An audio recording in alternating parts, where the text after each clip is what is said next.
we'll just work our way through it. That's what we'll do. Well, I first of all would just like to thank all of you for inviting an old dry fly guy to come talk to you.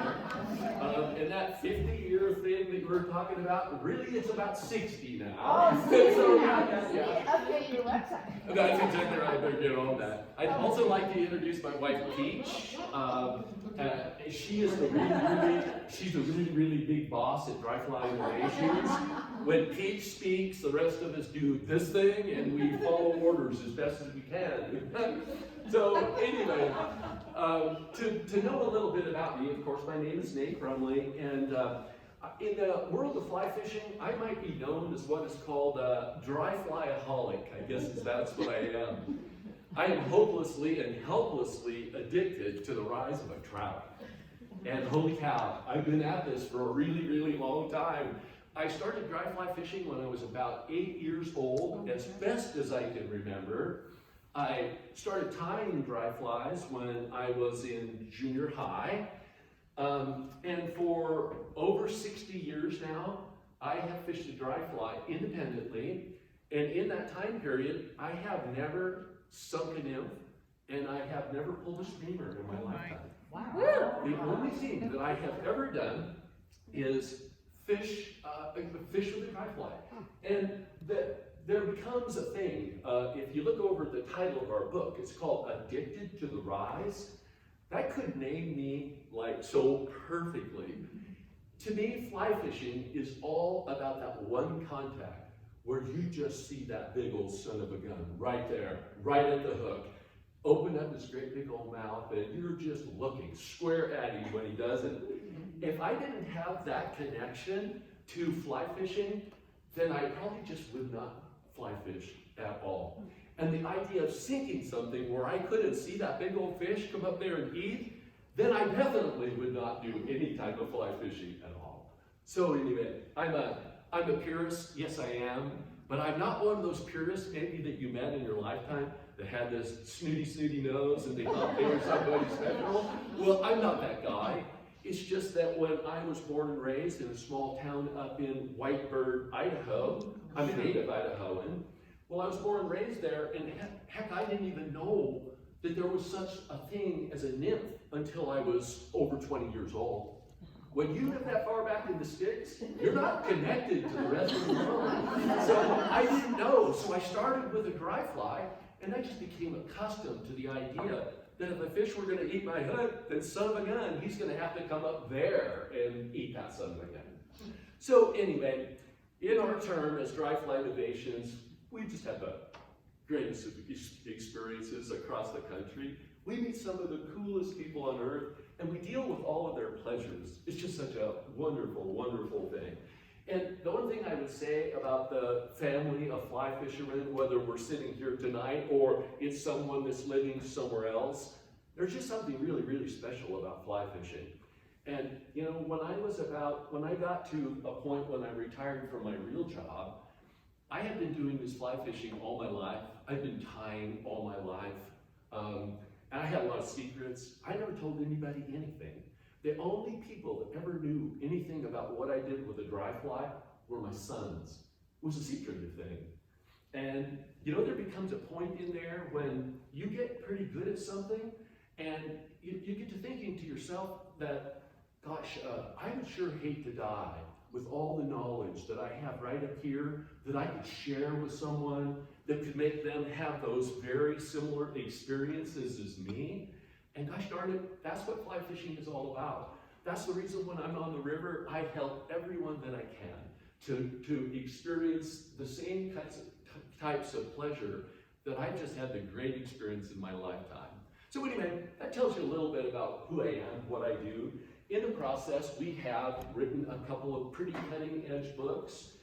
Dry fly is a subject that a lot of people would really like to do, but they just don't have the connection and they don't have the knowledge.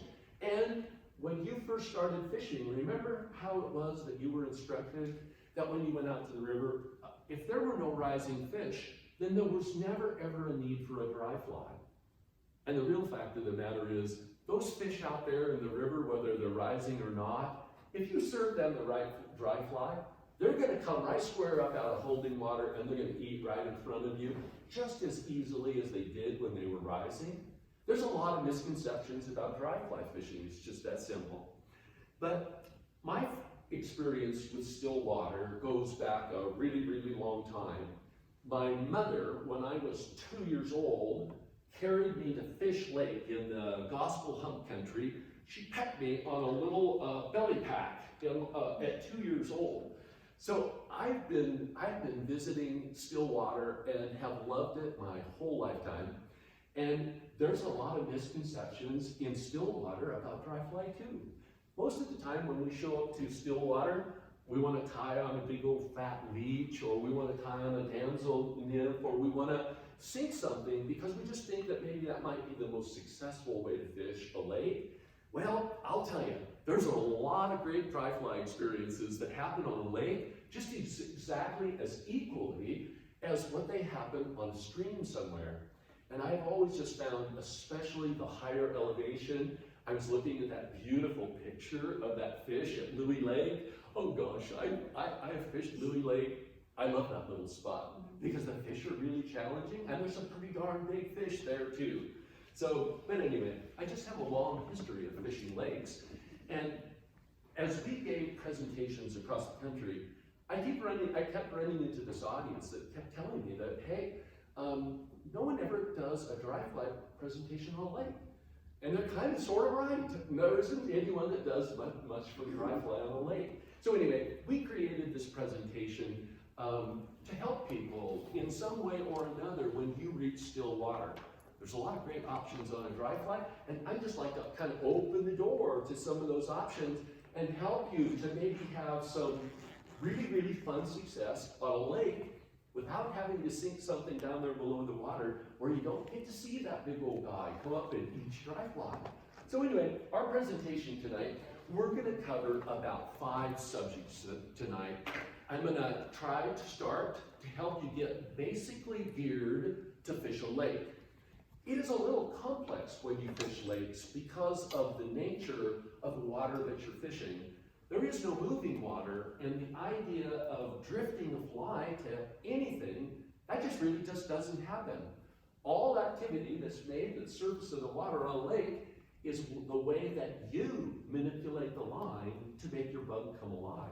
So we'll talk a little bit about gearing in this presentation, and then we'll also talk about lakes and where exactly do you find fish on the lake. In moving streams, gosh, it's really predictable that you know exactly where that fish is going to live on a seam somewhere, or where he lives on the apex of a little back eddy, or where he dwells along a riprap edge. It's pretty obvious where a fish lives in streams, but gosh, when you walk out there to the edge of a lake and you look out there across the darn lake, there isn't anything screaming at you that says, here I am, and no one's raising their hand to give away their location. But there are specific places on lakes where many, many, many, many fish, they inhabit there. That is their best opportunity for feed and cover. Those are always the 2 things that fish are looking for, feed and cover. And those are predictable on a lake. So we're going to look at some of those places to find a darn fish on a lake. We're going to talk about alpine lakes a little bit, or high mountain lakes. And then we'll have a little conversation about compound lakes. I have a great love for compound lakes because they oftentimes will produce what are called gulpers. And I'm sure that some of you in the audience have heard of a gulper. A gulper is a special fish that we'll talk about, and he has special characteristics. He has special ways that you have to deliver a fly to be able to catch him. And we're going to talk about compound lakes and how fish move, how they inhabit, and how it is that you catch up to fish on compound lakes. The final thing that we're going to talk about are dry fly selections, because the whole set of flies and dry flies that you may use on an open stream somewhere, those same hatches don't occur when you reach lake environment. There are some similar hatches that happen, like calabatus on flowing water, and then Stillwater, a calabatus mayfly, is a really, really, really common insect.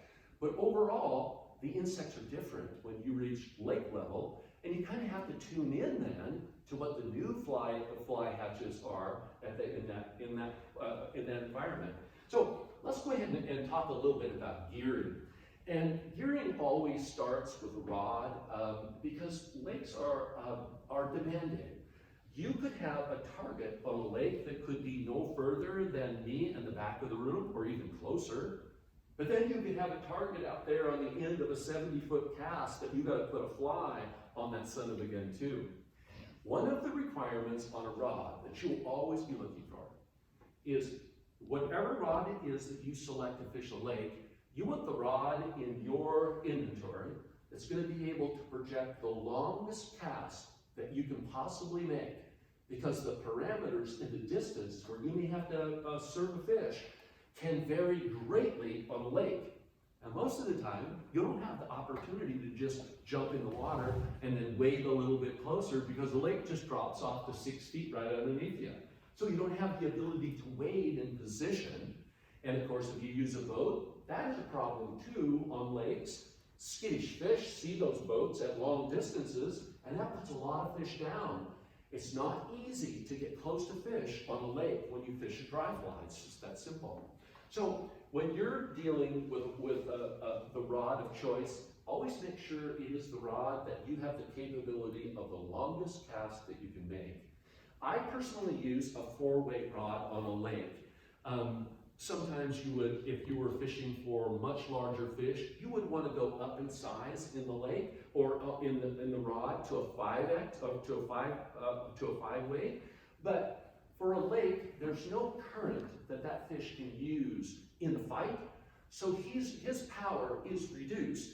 So what I'm trading here is, by using a 4-weight, I can soften up all casts. I still have the distance and the length of the cast, but I have always found that a 4-weight is a really, really good option to fish the lake environment. And that really is no matter how big the fish are that you're addressing, those old lake fish can be handled on a 4-weight. I like a loop rod. I've never really fished a dry fly rod in my lifetime with the combinations of a loop rod. A loop rod has the sensitivity for soft casting, long casting, but yet you can hook a 20-inch brownie in fast current, and a 4-weight rod and a loop, you can turn his head with its power. It's hard to get a lot of power in a 4-weight rod. But I would recommend a 4-weight rod, and if in the case that you have a 10-foot rod, that is even probably a better option, because a 10-foot rod will always put about 12 feet of extra distance on the end of your cast. So that would be a good rod choice. Let's talk a little bit about tapered leaders and tippets.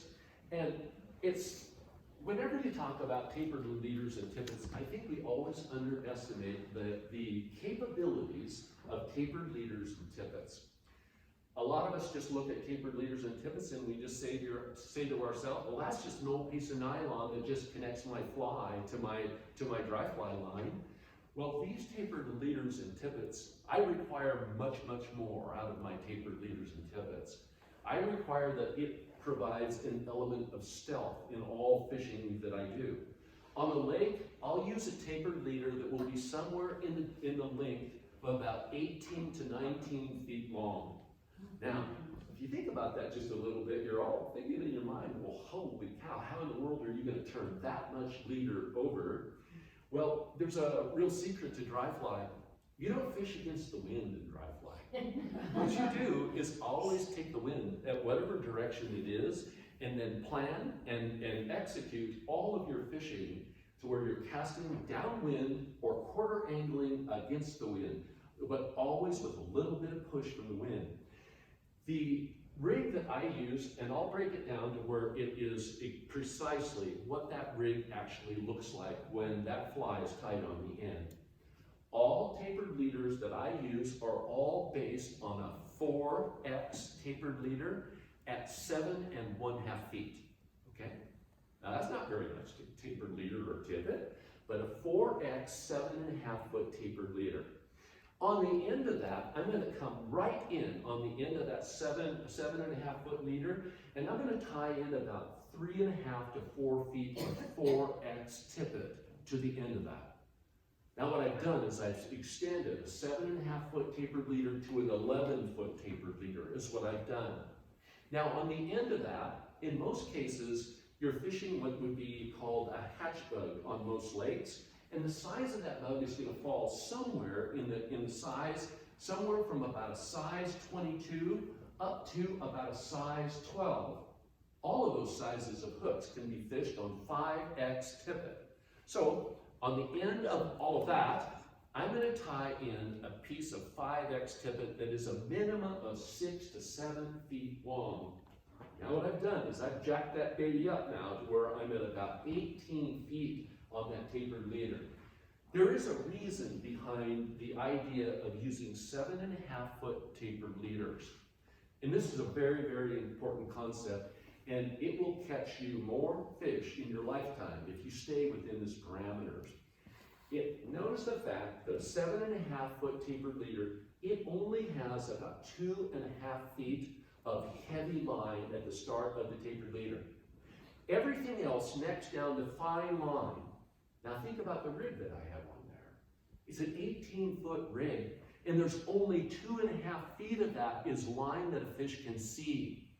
That means that every time that my fly drops out in open water, it floats in an invisible zone, because there's 14 feet around that dry fly of line that fish can't see. It's all net down to 5X fine lines, and all of the knots that connect them are tiny and discreet. So there's nothing on the surface for a fish to see. That means everything around your dry fly for 14 feet is all line that a fish is going to have a lot of difficulty seeing. I just put together a stealth rig right there. I put together a rig that I'm not going to offend a great big fish. When I retrieve the line, I'm not going to create wakes across the surface because there's no knots in there that will create a wake. A wake that goes over the top of a big fish's head, he's going to leave the surface and he's going to plunge for deep. That's what he's going to do. By rigging in this manner with long tapered leaders, what you've done is make the most concise presentation of your dry fly that you possibly can. So those two items, a good 4-weight rod, and yeah, maybe when you first start out, 18 feet is a long leader. Try to use the maximum amount of leader you possibly can, and make sure that there's a lot of fine line out on the end. That does not offend fish, and that bodes quite well for your success over big, big, big smart fish. There's one comment that I just would like to make about dry fly fishing that I would just like to stick on your forehead, and then you pack it around with you the rest of your lifetime. In the world of dry fly, it is never about a great big picture of one great big detail that you do that makes you a successful dry fly fisherman. It never is about that. It's always about these teeny tiny little details that are all oriented to service trout, to make the trout feel good, to make you feel comfortable around you. And all of those teeny tiny details add up to this package that really serves a fish. It doesn't offend a fish, it serves a fish. It's always about the tiny details. And leaders are one of those tiny details. So let's take a little lesson on how to find a darn fish on a lake. Fish live in specific locations in all bodies of water, and lakes are really, really no different. So we're going to dive right into the body of lakes. And what's going to happen is I'm going to show you common areas within most all lakes. And I'll show you specifically where the greatest amount of fish have a tendency to move into. You have to understand that the nature of fish is totally different than the nature of fish that live in flowing water. That is for sure. A fish is required to survive in a lake by his movement. He's got no current to wash food to him, so his only option, he is constantly probing. He is constantly hunting, and he's constantly on the move. So these big old fish that move around in lakes, they know the locations within a lake that will harbor the greatest amount of food. The greatest amount of food will always attract the greatest amount of fish. And then those fish can be found specifically in those locations, lake after lake after lake. So let's first of all talk a little bit about some locations. And the first location that I'm going to talk about is what's called a point. Point doesn't seem like much. A point is a simple projection that comes out from the bank and extends out into the lake. And what that does is it creates a bay on both sides. Fish have a tendency to move into bays because it keeps them closer to the bank, closer to where maybe the damsels are flying, or closer to where maybe the wind is washing all feeding on the lake to a specific location. Fish move in and out of the bays around the point. And what that does is a point then sets up a perfect ambush spot. A perfect ambush spot. Because you perpetually have fish moving into that bay on one side or the other, and then he's going to circle back out around, and he's going to intercede that point. It's part of his movement through water in the overall process of hunting food, and he's doing it all the time. So I want you to take a look at a point, and I also want you to look at this post up, and whenever you hear the word post up, it's just simply where it is that you elect to stand. Where it is that you think is a pinpoint location that's going to serve a fish the best way you know how. Look at my post-up position. You can see the point, the green out in front of me, is projecting outward, and you can see the bay on the far side. Now what I also want you to look at when I start this video, I want you to look at the direction of the wind. You'll notice that the wind is coming right over my left shoulder and moving down the bank. What that does in this post-up position is it gives me the ability to throw an 80-foot cast clear out on the edge of that point right there as those fish are interceding that edge. So I'm in a perfect ambush spot. Now what I'm going to do from that position, what I'm going to do is I'm going to probe the water. You don't ever quit fishing when you are fishing in a lake. It's not out there like hunting heads. You're not going to hunt heads. You're going to continue to probe the lake with your tie-on bug, but at the same time you do that, every cast it is that you make is always in the direction of that point where you know the interchange will be with that fish.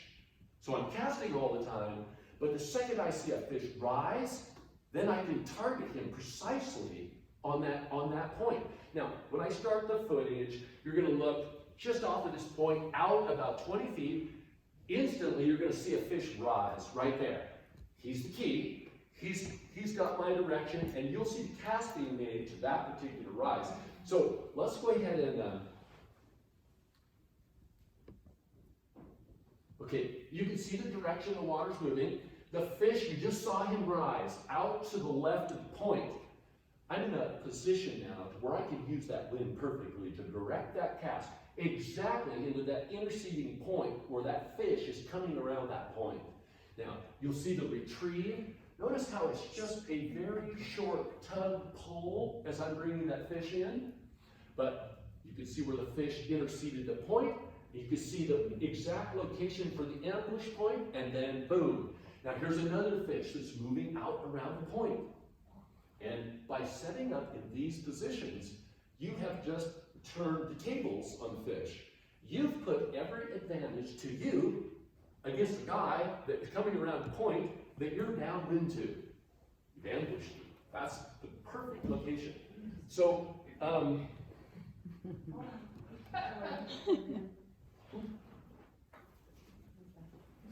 what lake was that? Can you share? I don't have one single secret in my life. I used to have secrets all the time. I don't anymore. That lake that I'm fishing right there is Heaven. It's out of West Yellowstone. It's a giant compound lake is what it is. And it's but it's a lake that a little later we'll preview this lake again, and we'll talk about the gulpers that live there. Many of those big lakes, like what you saw right there, and this is a gigantic lake. I don't know the cubic feet that it holds. Big, gigantic compound lake, but a wonderful lake. If you ever and if you ever fish there, what you do is you call old Brum. And I'll tell you precisely where to go on that lake, where you'll find a whole bunch of fish, And you'll find the fishing to be really, really sweet because it's a beautiful little cove that I generally fish out of when I fish there. Can I ask one more question? What do you mean when you say compound lake? Well, compound lakes are lakes at normally lower elevation, and compound lakes are gigantic. Okay. They are not like your little, comfy little high mountain lake. They're gigantic, that's what they are. And they're just referred to as compound because of the volume of water that they hold. So, points. Always keep in mind, any projection of land that goes out into a lake is going to create these same ambush points that you can take advantage of. So, let's now. I have a question, Nick. Yes, ma'am. You're talking about you always want to be probing. Yes. Do you mean what? Probing. Probing means that your fly is on the water at all times. Probing means that I'm always making the offering, but at the same time that I'm doing that, I'm looking over the fly and I'm hunting the rise in the periphery out in front of me. Nate, your video's going. Oh gosh, whoa, let's go back, okay. So anyway, I gave away the secret there. Anyway, the next subject we're going to talk about here is what's called a rip-rap edge. There's a lot of rip-rap edges on streams, and a rip-rap edge by definition is just any water that is inhabited with large and small boulders along an edge, and that edge then extending out in the water. Boulders and water and fish, they are like this. They go hand in hand. Boulders provide protection. They also provide an unbelievable amount of aquatic insects. They also set up areas along an edge where a fish can actually patrol back and forth. So you're looking at right now a classic riprap edge on a lake. What those fish are going to do is they're going to patrol in and out of these locations here, and these big rocks that you see on the edge, these are the launch points for all of the bugs that land along those edges, which all eventually end up there. So when you are fishing a lake of any kind, and you see that big bouldered slide that comes in on that side of the lake, you know immediately at the base of that slide, there's just going to be a buttload of fish that are going to be patrolling along that darn thing. So make sure that these are the areas, and if you just go out and try to just fish a lake randomly, that's a really hard thing to do because you run into a lot of low fish zones. But if you had some idea about where to go, where there'd be a concentration of fish, boy, does that make life a little bit easier. So let's see if we can run the video now. This is my son Nathan. He's doing the casting for us here, and you can just see what he's doing. He is just probing with a little red ant right in along the edge of the riprap. Now what he's doing is just snuggling it in there because he knows, like I know, that those fish will patrol right into the very, very edge of those boulders, right in there tight. So the next place that you will want to look for fish, and this is another place that it's a no-miss operation. There's a little trick to it in a way, but what I want you to look at is, see the moss beds that are laying on both of these photos? Well, right along those moss beds, what a moss bed does like this, anytime the wind blows in the direction of that moss bed, all of the floating insects, what they're going to do is they're just going to move in there, and then there's this catch point right there on the edge of weed beds. That means that that whole layer that you're seeing there could be inundated with many, many, many, many bugs. Fish are pretty smart dudes. They know where their feed are. And what you'll find is fish will patrol these little outside edges right in here. And when there's damsels on the water, these grass beds then are the landing areas for a damsel. And they concentrate there. And trust me, any blue damsel that reaches that blue water, he's just a dead guy. He's just going to be eaten is what's going to happen. So we'll always focus on the weed bed.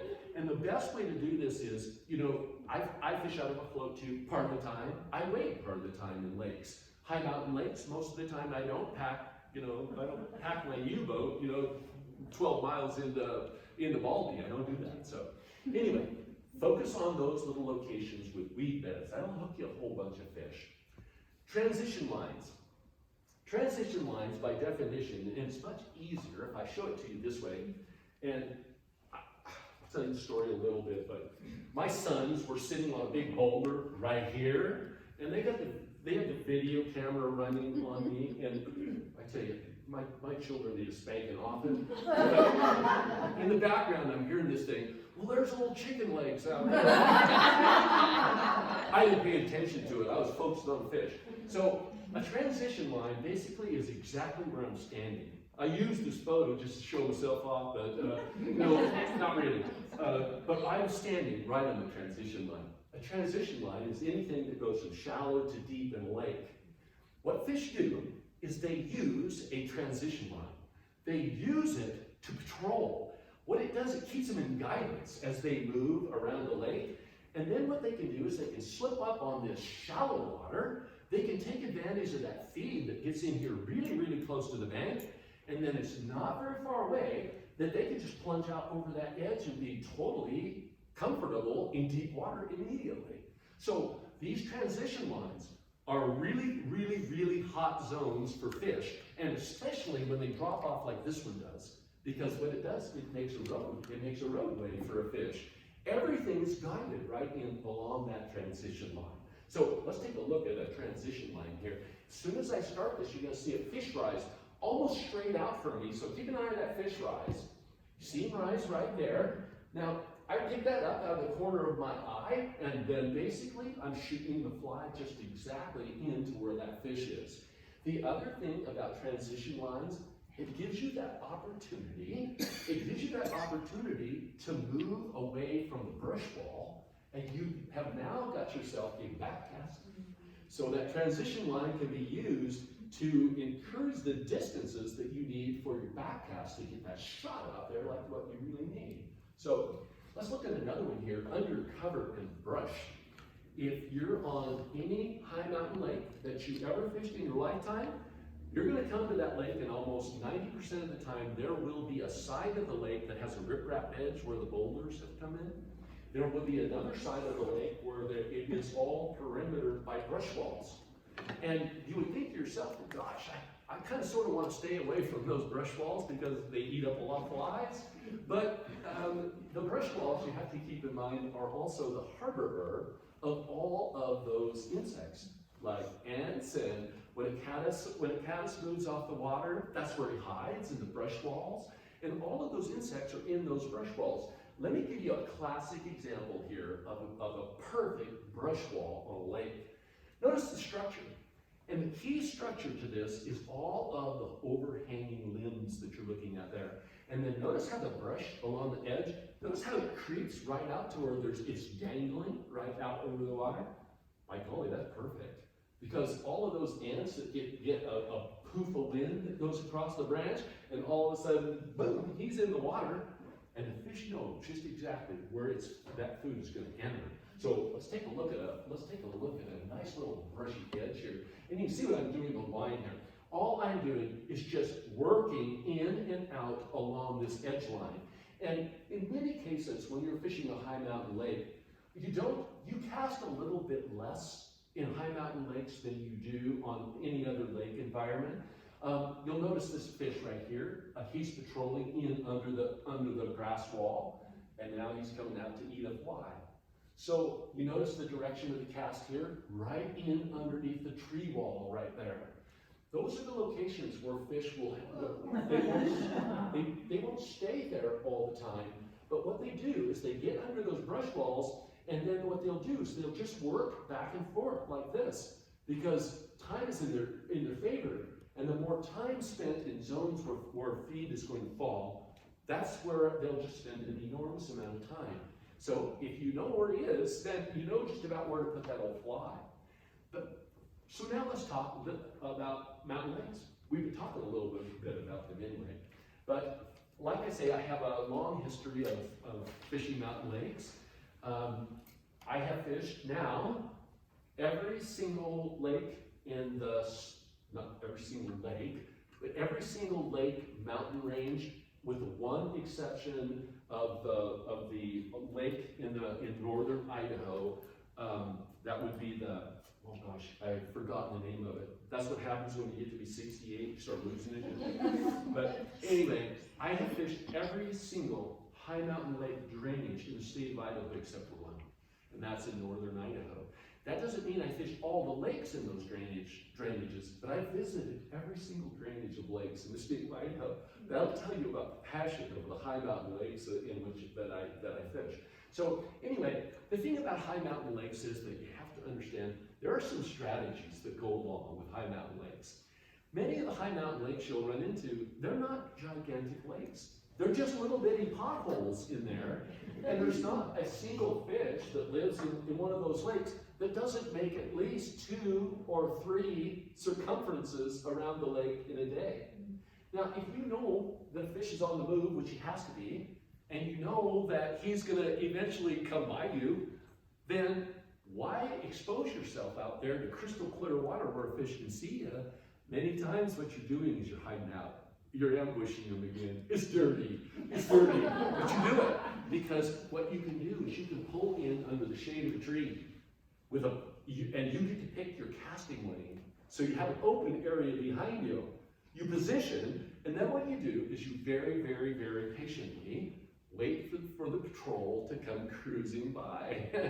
And the key issue with patrolling fish, and especially in the morning, there's a pretty big habit that happens in mountain lakes. In the morning when you wake up, it's generally going to be pretty calm. But by about 9:30, 10 o'clock, the wind is going to kick up almost every single day that you fish a high mountain lake. It's just the nature of the beast. It's up there at 7,000 feet. It catches every wind current that comes by. So anyway, what you're doing on a high mountain lake is you're always going to be positioning, and you get to pick the position, the ambush point, and then count on that fish to come to you. The more that you go out for him, the more you expose, and the more that fish is skittish and moves away. So when you're targeting a fish in a lake, the best thing to do is hide out. See him coming, because many times, and especially in the mornings, when you want to hunt for fish, because those mountain lakes, you can see right to the bottom at 20 feet. I mean, you can see him. You can see him coming. You have the option to set up at the optimal position. You're going to set up in a position that's totally concealed, and you're going to see that fish at a distance. And in the mornings, don't ever try to cast directly to that fish. You see his direction, you see him coming. Make all of your landings way, way, way out ahead of the fish. He's coming to you anyway. So make the cast way in advance.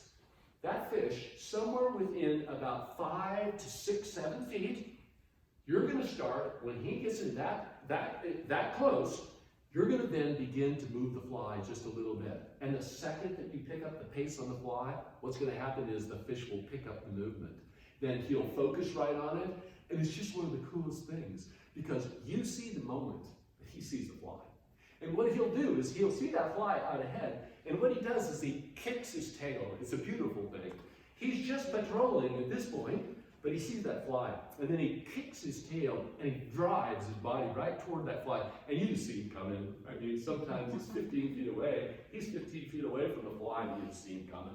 And that fly's just sitting there, and then stop the fly, because you want him to have a good full shot at the target without it moving.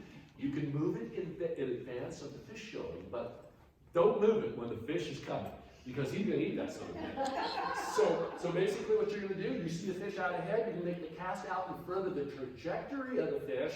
You're going to let the fly set to, you know, that at a point to where that fish is going to see it. Somewhere in there, 6, 8 feet away, he'll start picking up the fly. Second that happens, get it on the move.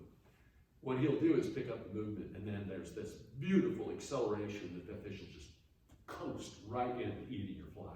Those are some of the most special takes on earth. You'll remember, you'll go to bed that night and you'll have beautiful dreams. That's really fun.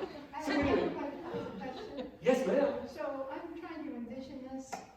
You're saying that the fish go around the edge. That's right, that's right. So Thank as you. you're watching this fish come in, he's going perpendicular to...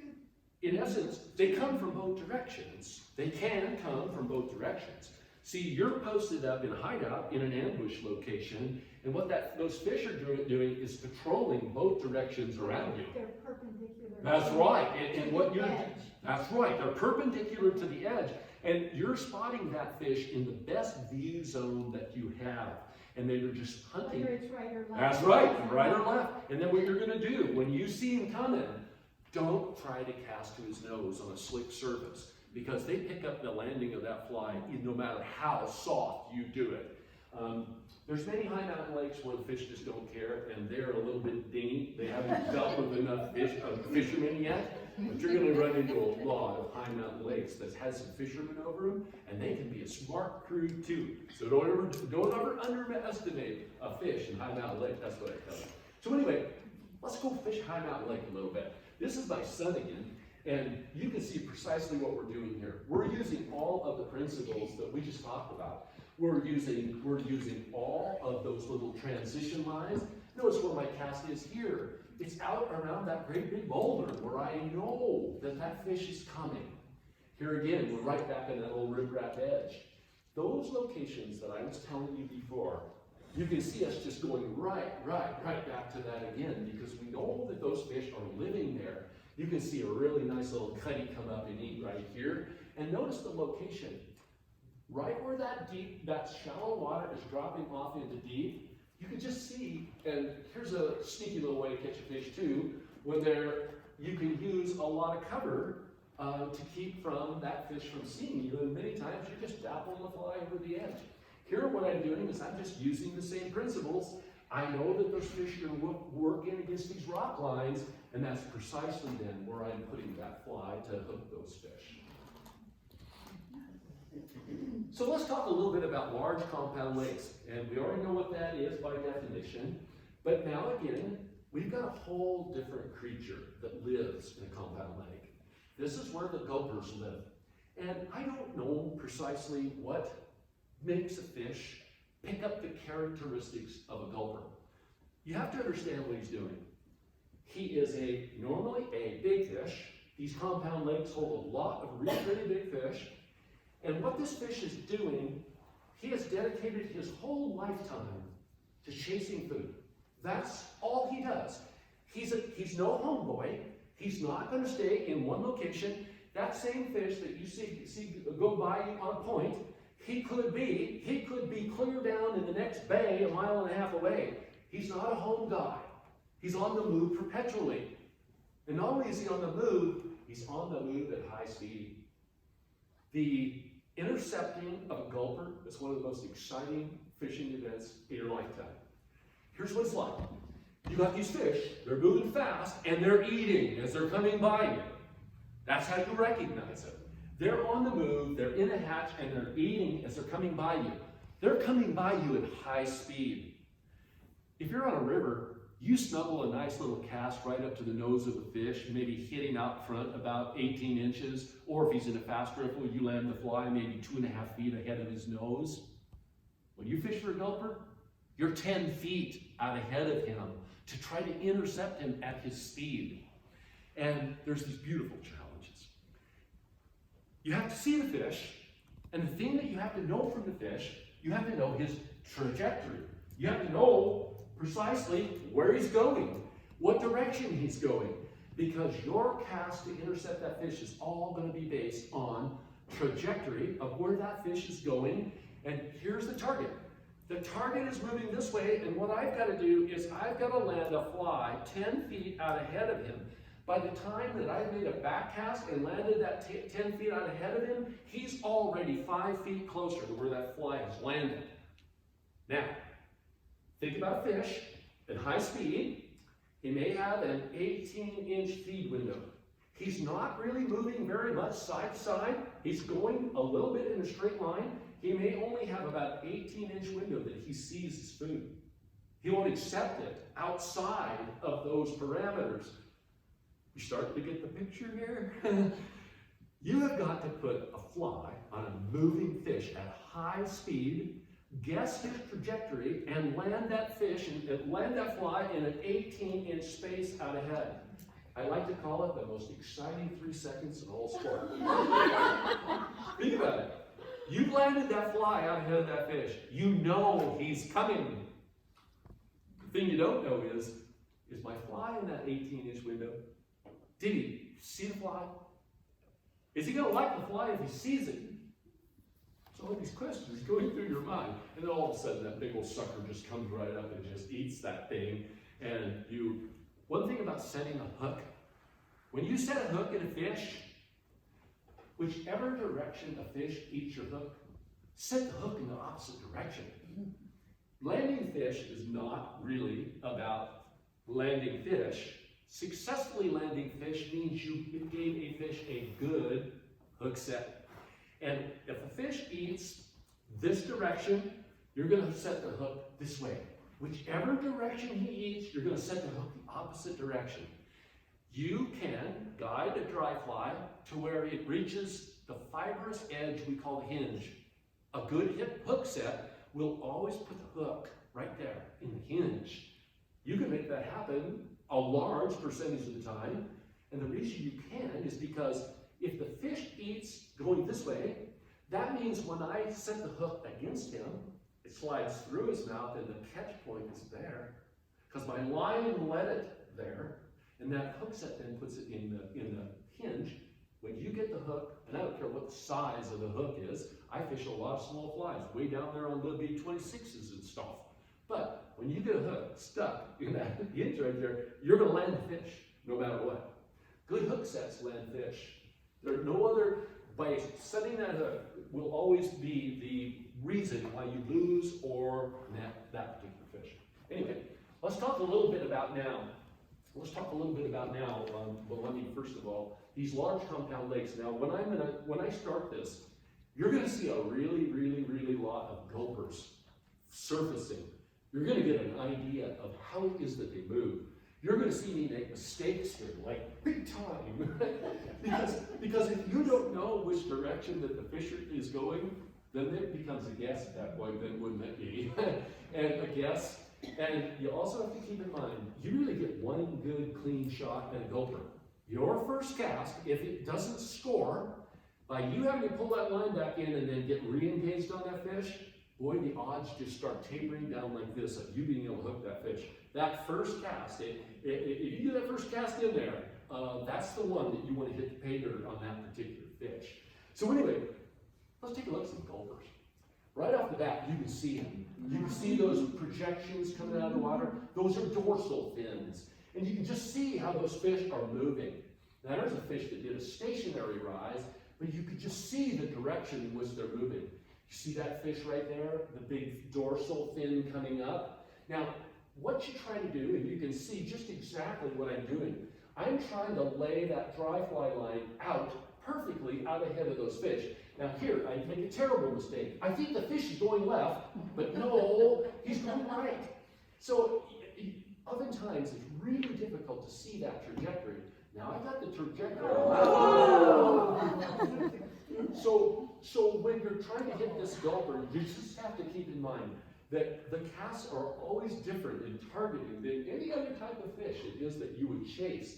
So anyway, that's a little experience with a gulper. So anyway, from here on out, we're going to talk a little bit about dry flies and dry flies that are used on lakes. And I'm going to share some of the patterns with you that I just feel that I could never live without on a lake. And there's some key patterns, but there are some good things about fishing lakes too. Lakes do not have a giant inhabitants of insects like many tailwaters that just have so many different types of insects. There aren't an enormous amount of insects that you have to match on a lake, but you have to match them well, and you have to match them precisely with what that bug is on the water. So I'm going to share some dry flies with you that we just routinely use on lakes. So let's go ahead and start. And the first one that I want to show you is what's called an emperor caddis. I couldn't live without him. I just could not. This little caddis pattern, especially the ones that you're seeing on the left-hand side, the black caddis and the olive brown caddis, those two caddises might be the most prevalent caddises in all lake environments. That size of that hook that you're looking at right there is a size 18 hook, is what those are. And those colors, and especially this guy right here, that olive brown emperor caddis, he probably has the longest hatch phase on compound lakes of any other caddis in existence. So what you're trying to do is make sure that you get a caddis over the top of those fish. So let's take it now, and this caddis that you're looking at right now is a black caddis, and let's go do some caddis fishing here. So you can see the caddis right there. And the body color on that, he's a size 16 bug, and that bug is totally black all the way down through. So each of the fish that you're looking at here, you can see that emperor caddis in each of the fish's mouths that you're looking at here. He's one of the prevalent caddises, the most prevalent caddises on all lake systems. So just keep that in mind. The caddis is a major player when you're fishing in lake systems in the summer. So olive ground emperor caddis is just a caddis that I couldn't live without. Not only on lakes, I couldn't live without that particular caddis on open water and streams as well. The next bug that we're going to look at are ants. I guess if I were, today, if there were a decree that I could only fish a single fly on a lake for the rest of my lifetime, I think probably what I would select is that black flying ant that you're looking at on the left-hand side of the screen. No matter where it is, at whatever elevation that you go to, no matter where you are on the planet, the one single bug that you're going to find at every single one of those lakes. And you guys were just talking about being down to Duck Valley. You were just talking about being down to Duck Valley? Right. Well, on the lower lake, I forget what the name of it is, but way over on that far side, there's a great big old line of brush wall that kind of hangs out over the top of the lake. I fish Duck Valley too, but I just don't fish it like normal people do. What I do is I go in with a float tube and I stay out away from those edges, and that flying black ant right there is just a killer darn fly on those lakes over there. And the beauty of it is, and I'm finding this all over, we are in the mecca of dry fly right now. Every place it is that I go, every place. I am such a small audience in the river that I fish. People don't dry fly fish very much anymore. And you know what that does for me? It makes it a heyday for me. It does, and that's all true. Yes, ma'am. So what size ants do you use? Yeah, that ant right there, he comes in several sizes, but that ant right there, size 16s and 14s. Okay. Standard hook, no 2X long, just a standard Tiemco 100 is what we tie those on. Yeah. Okay. So anyway, ants are just a really, really, really important ingredient in every single lake it is that you fish. And like I say, if I only had one fly that I could take to a high mountain lake and that was the only thing I could fish for the rest of my life, that would be one. So let's take a look at some fish here. We'll just take a look through here and take a look at some black flying ants here. Well, oops, guess I'm not going to do it. So anyway, let's talk a little bit about cattle bays. Most of the lake systems that you run into, there are not a lot of mayflies. There's just not. The environment is not right for mayfly. Mayflies, as a rule, do not like muddy bottoms. They don't do well in muddy bottoms.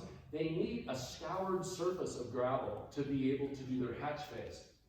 In order to be a nymphal form of most mayflies, you have to be at the bottom of a river. Lakes don't work for mayflies, but there are mayflies that are mud doggers. And what they do is, instead of them burrowing into the crevices of rocks, what they do is they burrow into the mud. A calabatus is a mud dogger.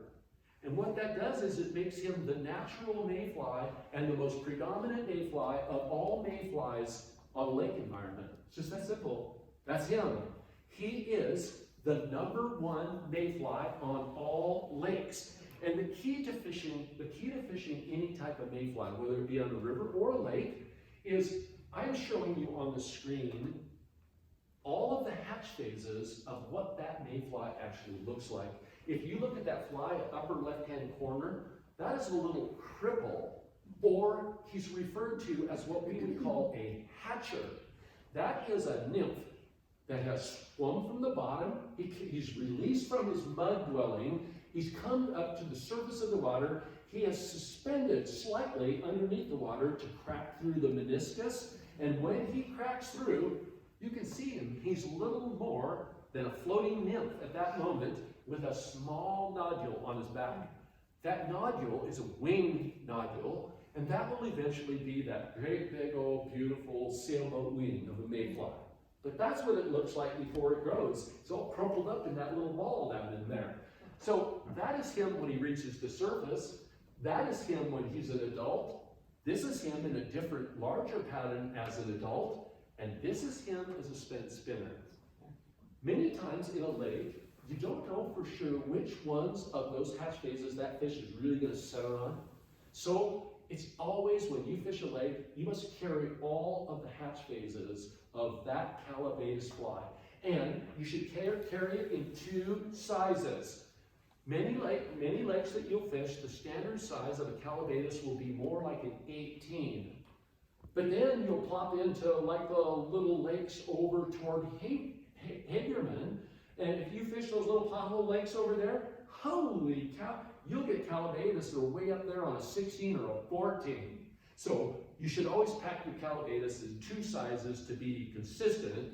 18s, 16s will cover you in most cases, and it's very rare that you'll run into a lake that he's going to be much bigger than that. So Callibaetis, really important bug. Now what I'm going to do here is I'm going to give you a close-up look at a Callibaetis.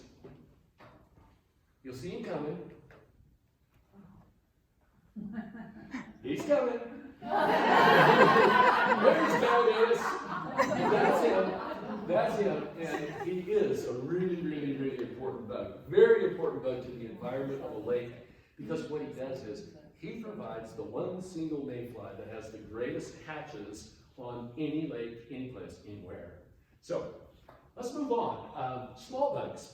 You know, you don't think much about lakes and small bugs. It's one of those things where most of the time when we fish lakes, or most anglers fish lakes, they do it with larger nymphs. They'll do it with dragonfly nymphs, or they'll do it with leeches, or some other form of fairly large nymph that is pulled in a very rhythmic manner. So when I reach a lake, you know, I'm prepared not only for the hatch bugs that would happen there, but you must be prepared for these guys, midges. Midges and trichos can be some of the most prevalent hatches on all lakes. So to give you an idea about how it is that they hatch, I'll show you this photo right here. If you look at my hat, you look at my old fishing buddy Joe Bear right there, his head covered with trichos, and look right above Joe's head in the center. See the Callibaetis flying right above his head? When Callibaetis are on big time, what they will do at times will hatch 3 times a day. You'll get a morning hatch around 9 o'clock. You'll get another one that will kick in early afternoon. And then going into nightfall, you'll get the spinners that come off at that point in time too. So Callibaetis is really important fly in the overall mix. But you're going to run into many evenings fishing a lake when you just get inundated with tiny bug. The 2 most common tiny bugs that you're going to run into on a lake is a tricho or a midge. Midges can grow to be quite large on a lake, where the large midges you'll find on a river system might be size 20. Maybe if it's just a giant midge, it's an 18. A lot of times in lake environments, the midge will grow to be a 16. They get gigantic in lake environment because it really is a little bit more to their liking. They're another mud dauber. They don't hatch off the gravel bottom, they hatch off a mud bottom. So lakes lean towards small bug. Now, if you're out there fishing going into evening, you might be fishing a caddis pattern or something like that, because the caddis always will come off in great numbers going into darkness. That's just their habit. Now, when you're out there casting a caddis around, and all of a sudden, the way to know if a fish is going to flip to a small bug, he'll tell you when he goes to a small bug. And this will be true wherever it is you fish, open water, streams, whatever. Whenever you see a fish multiple feed, when he's going like this, when he's multiple feeding right in repetition, very quickly, that fish is on a small bug. You may not know what the small bug is, but he's on a small bug, because fish don't feed that way on anything that's a size 18 or above. Because the size 18 or above are never clustered that close together. They have to roam more, so the rise forms are always separated from the last rise form. Okay?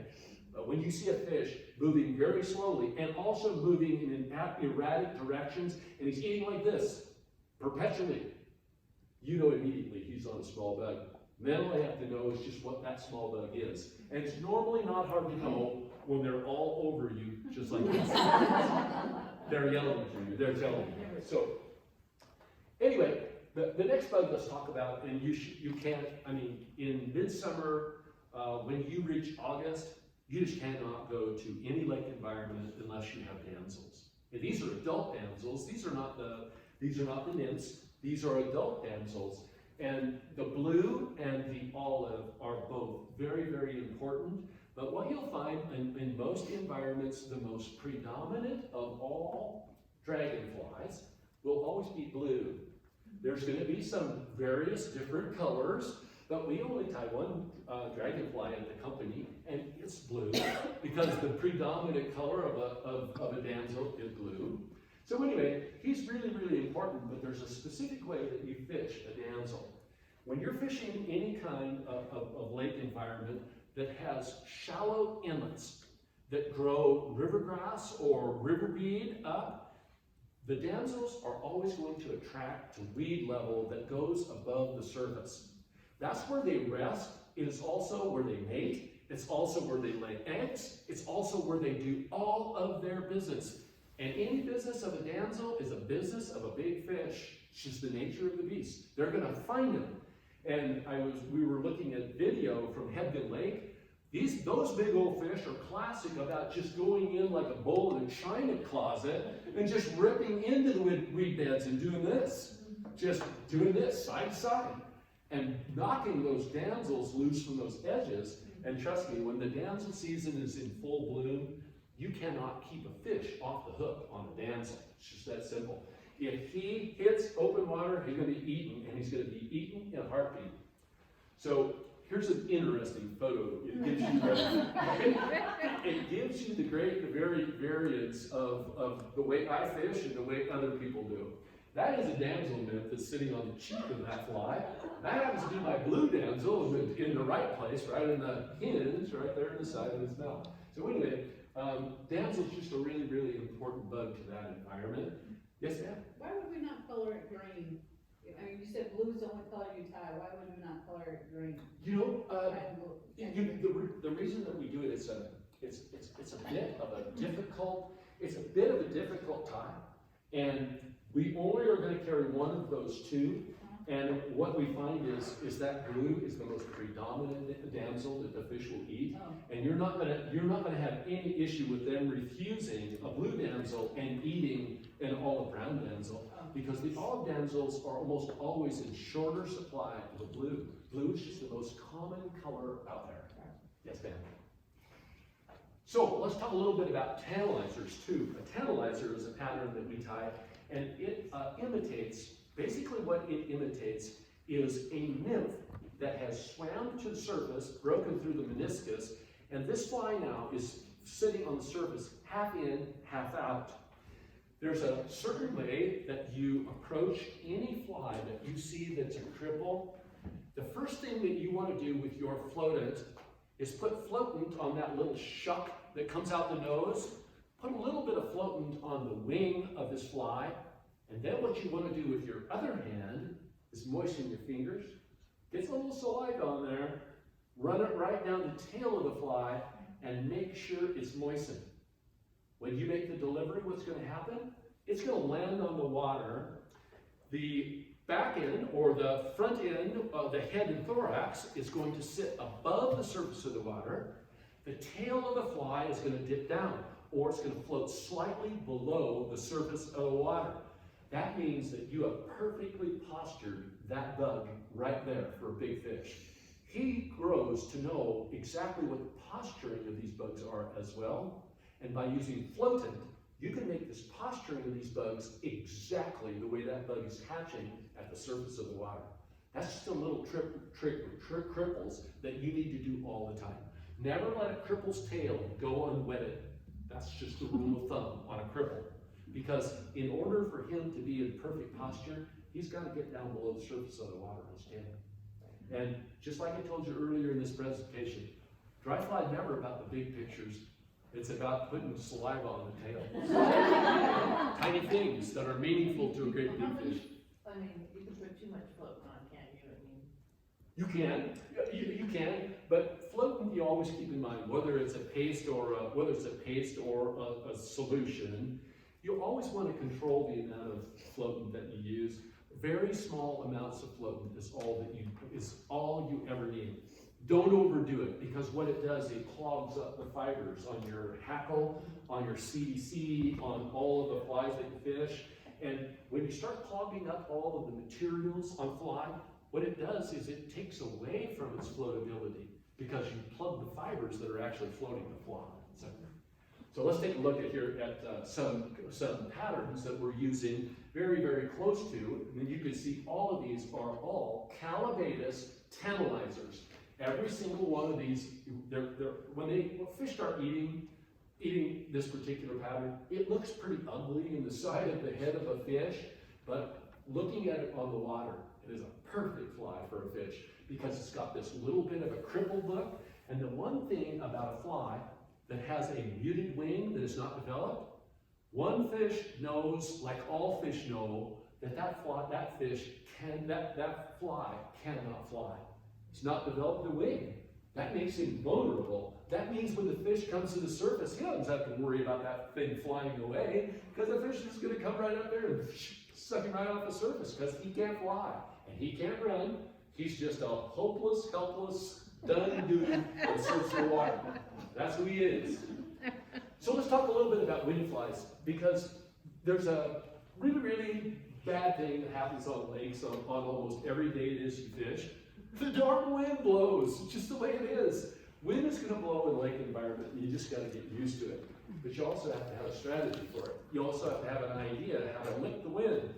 First thing right off is you don't ever cast against it. That's what you don't do. Here's the idea behind a searcher bug. A searcher bug means that I have now lost the ability to hunt the rise. When the whitecaps start showing on the surface of the water, I can no longer differentiate that rise out there. And in all honesty, the fish actually just quit rising anyway. Because there's so much turbulence at the surface of the water, it's just too hard to hunt a small bug. So what they do is they quit feeding when those hard winds begin. But that doesn't mean that you quit fishing. You just have to change your strategy, is what you have to do at that point in time. And here's where the searcher bugs come in. And I want you to notice a characteristic about all these flies that you're looking at here. These are all what I refer to as wind flies. What I'm going to do, and remember back when I was telling you about rigging up a rod, I was telling you about that 18 feet, and I was telling you about that 7 feet of 5X at the back. Now what I'm going to do is I'm going to make an adjustment. I'm going to come up to that 5X tippet, right where it connects to the 4X tippet. I'm going to clip it right there, and I'm going to tie on a wind fly. But there's a specific way you fish a wind fly. Now here's the whole philosophy about it. Almost all of these hooks you're looking at are at least a size 12 or bigger. That's a big target. That's something a fish can see on a choppy surface. What I'm doing is I'm making a target for a fish. An edible target that he can see in a wind blast, basically is what I'm doing. But I'm doing it in a specific way. I want you to look at this picture right here. When I start the film, you're going to see this is just the start of a really, really hard windstorm. You can even start to see it whitecap just a little bit. Now, again, notice where my post-up is. When I start the video, what's going to happen is the water is going to move this way. My cast from this direction is not downwind. It is with the wind at a quarter angle. And see what that does? What it's going to do is when my fly lands at that angle, when I pick it up and I begin to retrieve like this, and always on a big fly, it's a fast retrieve. When we start, notice how fast the retrieve is on the fly. Now what I'm doing is, by pulling it cross current, what it's doing, it's going down in the bottoms of the wake. Rather than me bringing it back against the wind, up over the top of the hump of the wave, now I'm bringing it right down through the middle of the wave, right straight through the middle of the wave. And what that's doing is, it's putting the fly at the lowest possible elevation that you could possibly put it. And what that's doing is giving the fish the very, very best view that he can have it. And that gives you an opportunity in wind, because now you've got a great big target on a fast-moving bug. It's doing everything it can to attract some attention. And when you retrieve it, you're going to retrieve it quickly. And the reason for that is that will create a wake on top of the commotion you're already trying to commit. So you're doing everything that you can do to get a fish's mind off of cruising around somewhere on the bottom and get him right back up there on that surface and chase down a fast-moving bug at the surface. What you're doing is you're playing into his intellect. It's his way of making. Fish they have a lot of trouble letting a really big piece of meat go over the top of their head. That's the problem. So what I'm doing is creating a condition where he can satisfy me. That's what we're doing. So I'm going to run this now, and you can see the angle of that. That cast right there is probably a 75, 80-foot cast. I'm not hunting ahead here. What I'm doing is I'm moving that across these big waking. And notice the tip of the rod. See how fast that I'm moving that line? Now, watch the tip of the rod here, because you're going to suddenly see that disappear when that fish intercepts the fly. And what he's done, he's going to pick up that fly right out there in the waves. You just saw the rod disappear, and now we're going to get to see the fish show up here, and you'll see him right here appear again. But that's the strategy behind That's the strategy behind a wind fly. You don't ever quit fishing, and you don't let the wind intimidate you. You just use the wind for all of its benefits to make sure that it serves your needs. The wind is your friend. It looks ugly. It looks very, very ugly most of the time, but the wind is your friend as long as you let it be. And that means that everything that you do with the dry fly is all in coordination with the wind. Every place it is that you post up, every place it is that you wade into, always in your mind, what you're thinking is where is the very, very, very best place that I can take advantage of the wind.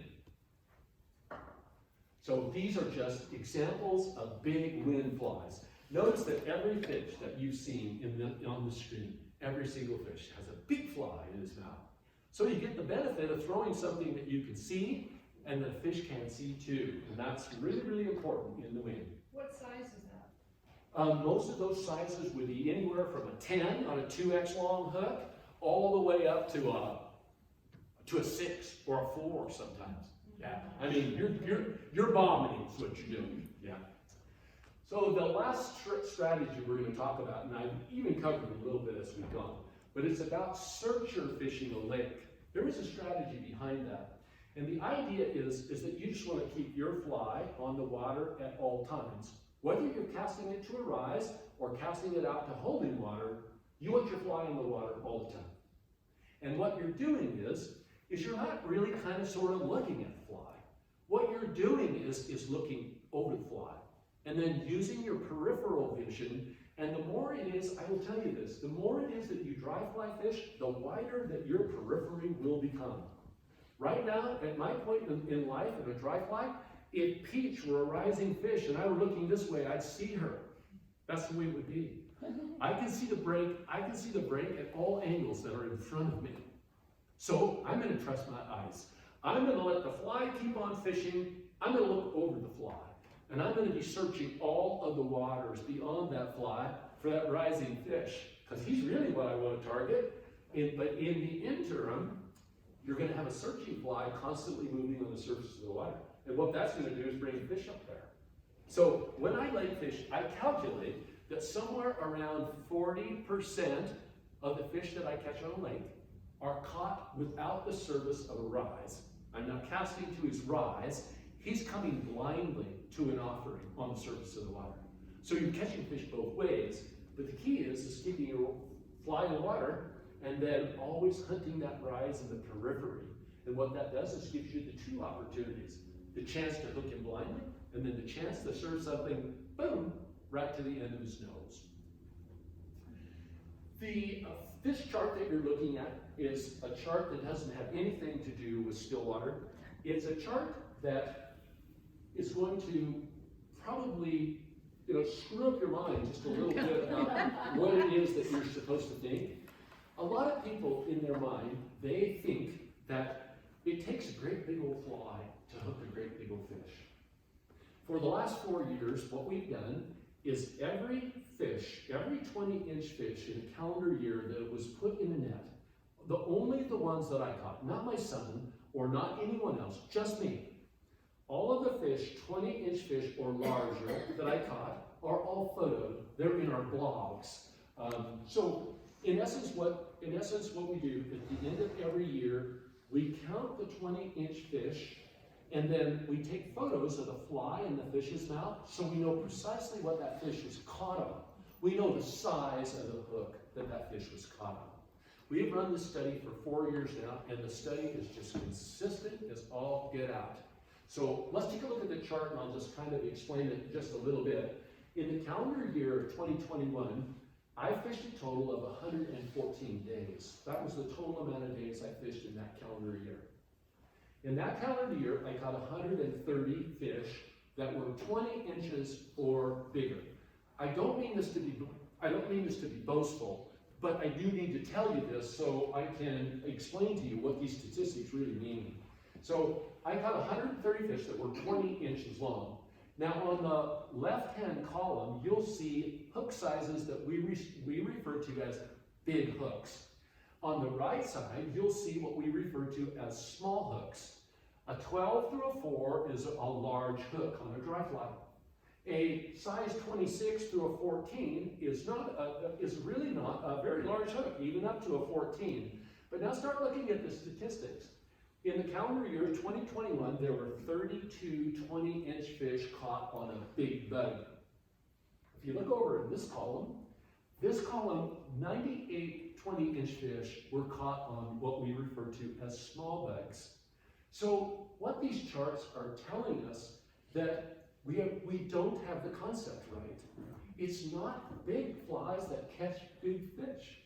It's small flies that catch big fish, and there's a reason for it. Big bug hatches come and they go, don't they? We all deal with salmon fly hatches and great big bug hatches and cicada hatches, hoppers, all of those things. They have a window in nature, is what they do. They have a window in nature that is short-lived. But many of the size bugs in the small bug category, they are persistent. They are continual. They are still hatching at the surface of the water. A fish will never leave what perpetually feeds him. It's just that simple. And it's proven through all of these charts that we're doing that these small hooks, and look at the sizes of fish that really catch fish. Big fish, a size 16 and a size 18. Now the weird part about that is probably 70% of all insects will fall within those two hook sizes. And you want to know why you catch big fish on those two hook sizes? Because that's where all of the insects are hatching at that size. Those big fish will never leave. Their persistent feed that happens for them every single day is that they live. Many of the hatches on a small bug take a PMD. On the Owyhee, the PMD will start in May, sometimes even earlier, and he's still remnants of a PMD on the Owyhee right now today. That's how long the hatch lasts. A PMD is a size 18 in most situations. Some rivers will push up a little bit higher, maybe a 16 on a few bugs, but an 18 is who he is. The predominant caddis hatches that happen across the planet will fall in with a size 16. You can see the hook at the bottom. That is an olive brown meathead caddis. That fly caught more 20-inch fish than any other fly in our inventory last year. So, start thinking in terms of this and do it for two reasons. Fish a small bug because big fish eat it. But the other thing is, when you fish 114 days a year, all of us as a group and us as clubs, we do the very best that we can to protect fish. We go by policies that we keep them wet. We don't take them out of the water, but just for seconds. We do the best that we can to protect the fish. But yet, in 114 days of fishing over the variety of waters that I fish, I see a lot of just terrible neglect for fish. I see half of this side of his head torn completely off on a great big streamer. I see the lower jaw of the fish split completely down the middle to where he can no longer eat and he starves to death on a slow life. Those are all created by great big hooks. Big hooks where people didn't either pitch a barb or they didn't know how to handle a fish. Multiple times I see streamer fishermen bring a fish up to the edge of the boat or the edge of the water, reach down and grab the top of the hook, just give them a shake like that. And there will be a chunk of meat left on that hook when it's done. And then I go look at that fish somewhere along the way with a made out head. If we could all fish a size 26 through a 14 with a barbless hook, we've never heard of fish again in our lifetime. And every fish that you pulled out of a stream will be a pristine thing. He would be beautiful. He'd be unmaimed. He'd be unharmed. I just get really, really tired of seeing the abuse happen to beautiful, beautiful fish that I love. I respect them. I love them, and they are a great source of pleasure for me. And every time I see a big fish or a fish injured to where, I see where he's going to go, I see a slow death by starvation because he was so maimed by the way someone else handled him. So if you knew that a big fish doesn't always catch a big fly doesn't always catch a big fish, and you used a few smaller hooks and pitched the barbs, gosh darn it, we'd have a lot more beautiful fish in the streams than it is that we lived in. So just keep that chart in mind. That's when you're thinking about it. The final subject I'm going to talk about is actually our books. We have written 2 books, Addicted to the Rise, the one you see on the right. Addicted to the Rise, that would be what we refer to as our dry fly Bible. It has all of the concepts from right at the base level of understanding dry fly, all the way through to pretty complicated strategies and tactics and so on and so forth. Winter on the dry fly is a different animal altogether. It introduces you to a brand new fishing season on a dry fly. My favorite time of year to fish a dry fly is actually right in the dead heart of winter. And especially when you get to like January, February, where the freezing temperatures, it never gets above freezing during the day. There is nobody out there fishing because there's nobody quite as stupid as you are. So it's a beautiful thing though. Winter has become my favorite time of year to fish a dry fly because the big fish haven't gone away, and there's something about a teeny tiny bug addressing a big fish. It just drives me nuts. I can't live without it. Small bugs and big fish is just a passion of mine beyond. Both of these books come along with your subscription to our blog. The blog could be the most concentrated dry fly education platform in existence. We've been at it for 15 years. There's over 2,000 blogs that are in our blog category now. Those explain every blog explains a specific day of fishing. How it is that we crack the code with the dry fly on every single one of those days.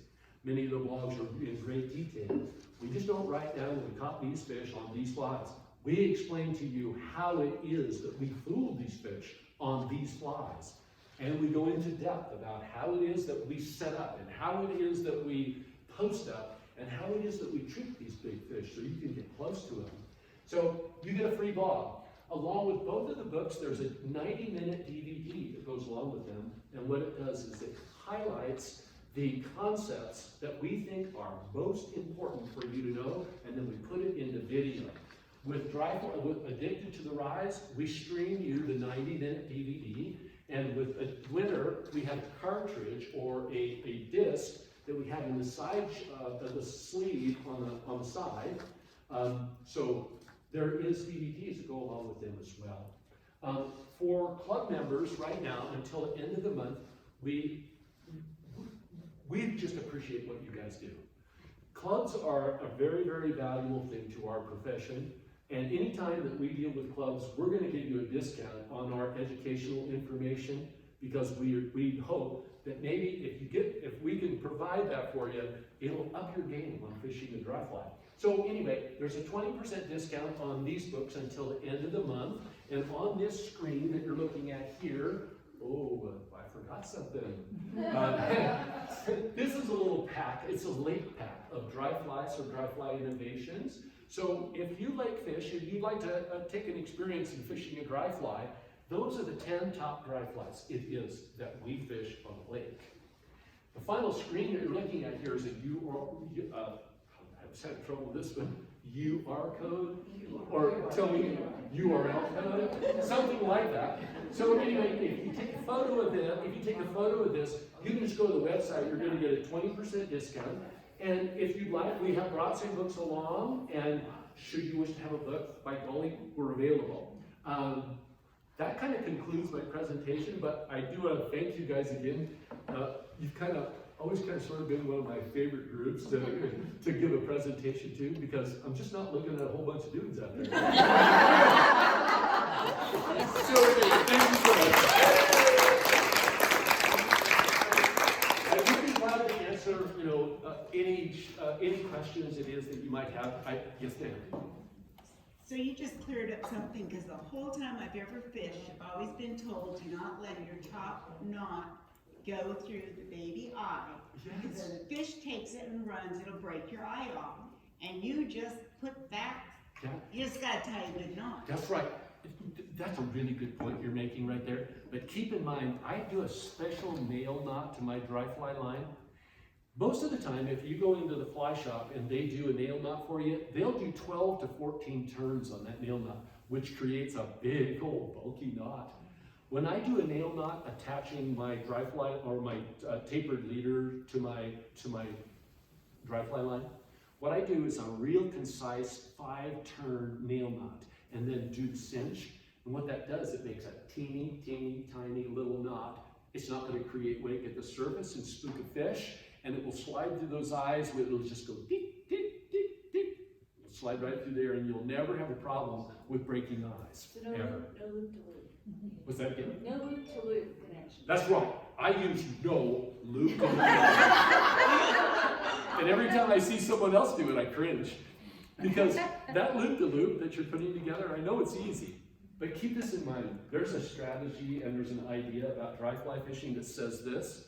Your cast should be as quiet going out as it is that you retrieve it. If you retrieve those loop-to-loops across the surface of the water, I promise you one thing. The second it goes over a big fish's head, he's no longer in the game for you. He's going to plunge to deep water and you're going to spook him. My little old 5 or 6 turn nail knot that I've got there attaching my tapered leader, okay? When I bring him in, he makes no wake at all.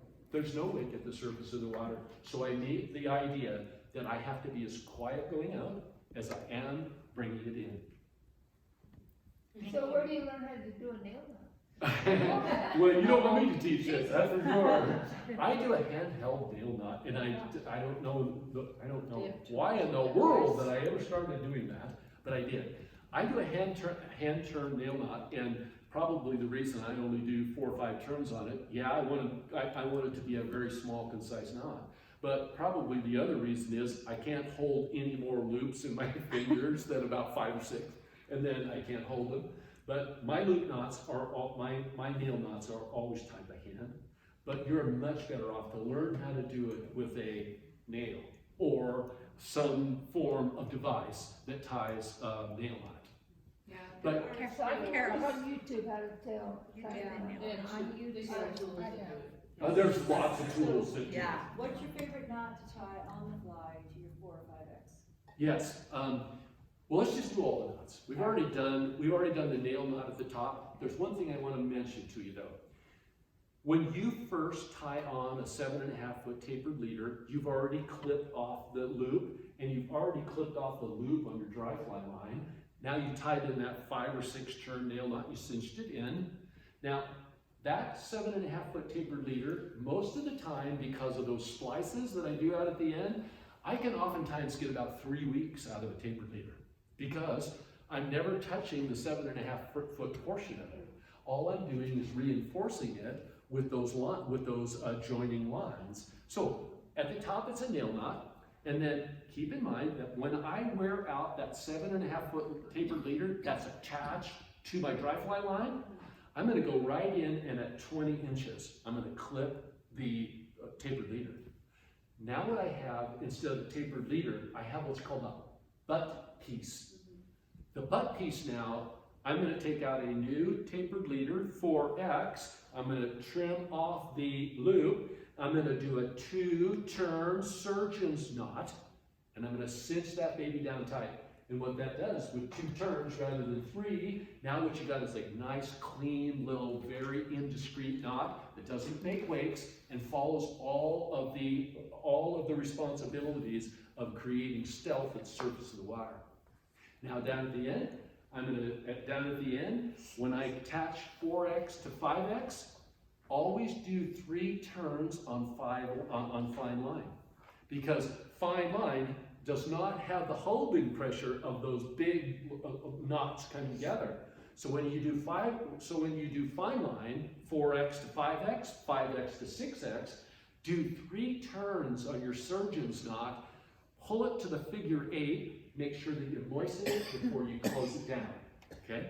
Right at the end, I'm gonna do what's called the improved fisherman's knot. It is the only knot it is that I use on a dry fly. Basically, always thread your tippet, final tippet, down through the eye of the hook, not up through the eye of the hook. Why? I wonder. No, because I always think about it. I wonder. There is kind of down through the. That's right, because the cinch on a clinch knot, what that will do, there'll be a positioning of the leader running into that knot, and you want to make sure that that position is never under the knot; it's always over the knot. Okay. And by time coming in from the top, that's going to ensure that. Yeah. Now, any hook with a shuck out over the end, those are the only ones that you shoot a line up through. Okay. And a shuck would be any material that goes out over the eye. So any of those, you come up from the bottom, you have to make an exception. Down it? Yeah, like an emerger, a colored emerger that we tie has a shuck that comes right out of over the end.